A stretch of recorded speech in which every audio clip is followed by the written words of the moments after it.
So how did Afghanistan get here? To discuss this, I'm now joined by Parag Khanna, Senior Fellow at the New American Foundation, a U.S.-based think tank. He's currently based in Singapore as a professor at the Lee Kuan Yew School of Public Policy. In 2008, Parag was named one of Esquire magazine's 75 most influential people of the 21st century, and we want to welcome you to the show.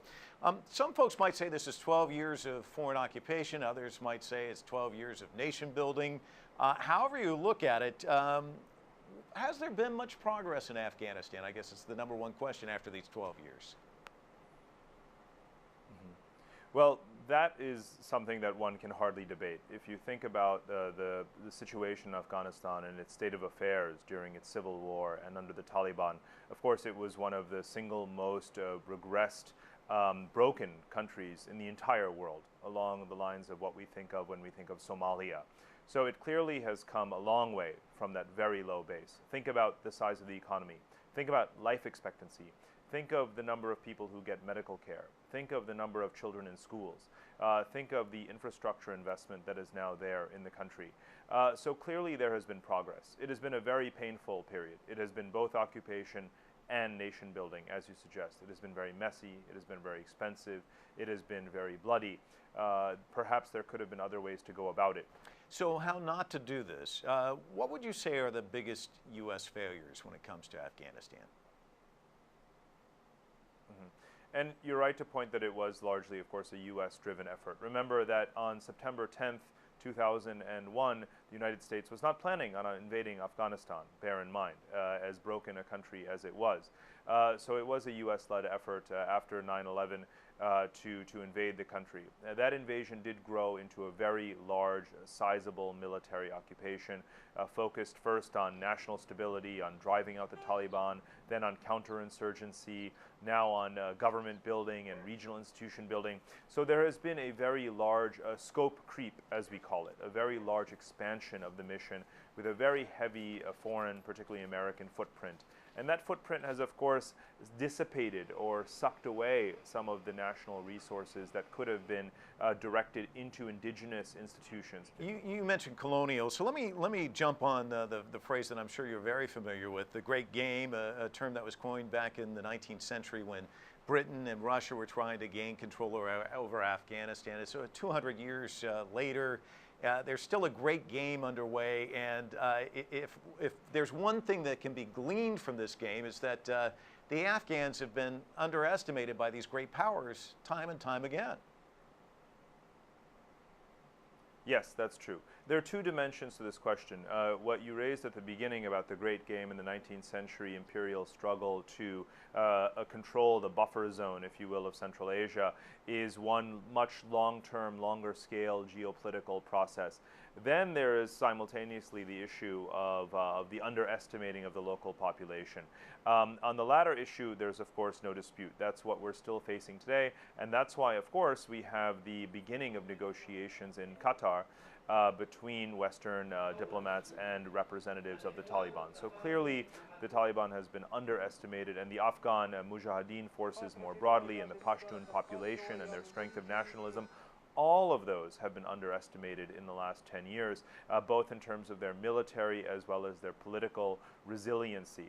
Then there's the question of the Great Game. As you know, I wrote a book about this, or a large section of my first book about this question, and my conclusion was that the 19th century Great Game, which was indeed contested between Britain and Russia, has been decided, or is being decided in the 21st century still, but of course the key players are very different. Now it's NATO, and it's China and the Shanghai Cooperation Organization.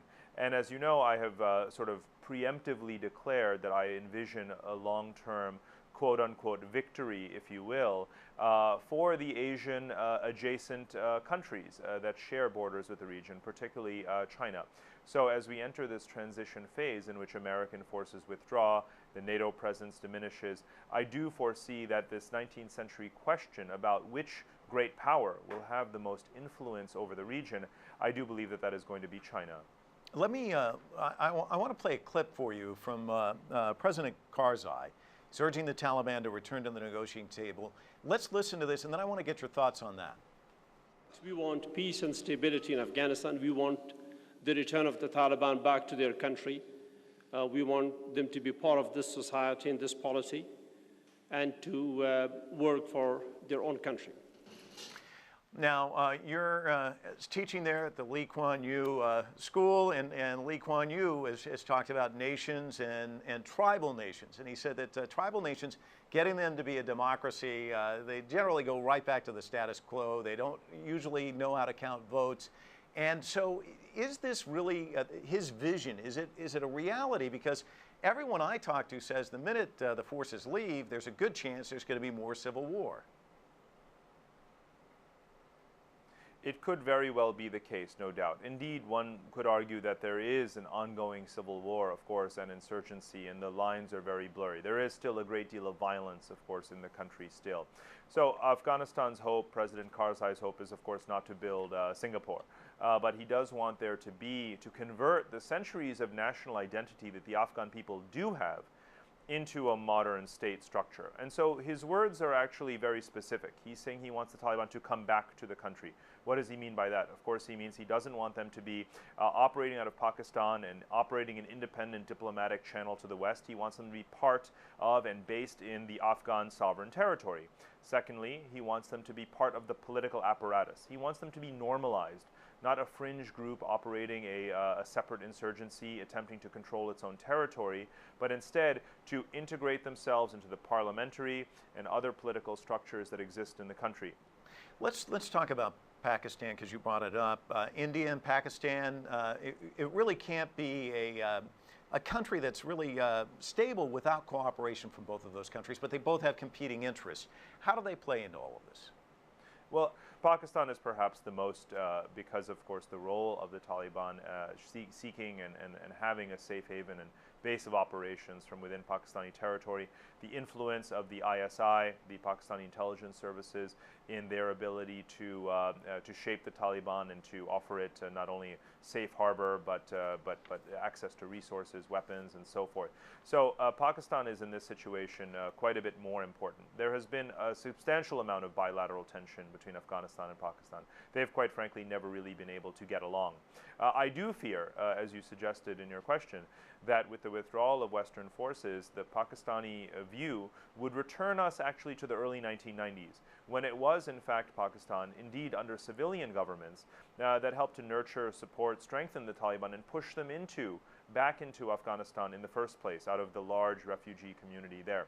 So there is a reason to believe that the Pakistani strategic psychology would indeed return to that 1990s sort of period with the withdrawal of Western forces. And I do think that is a concern to the extent that the goal would be to destabilize the Karzai government and to destabilize national sort of solidarity in the country. Well, history will tell us what the answers are. Parag Khanna, thank you so much for joining us. We certainly appreciate it.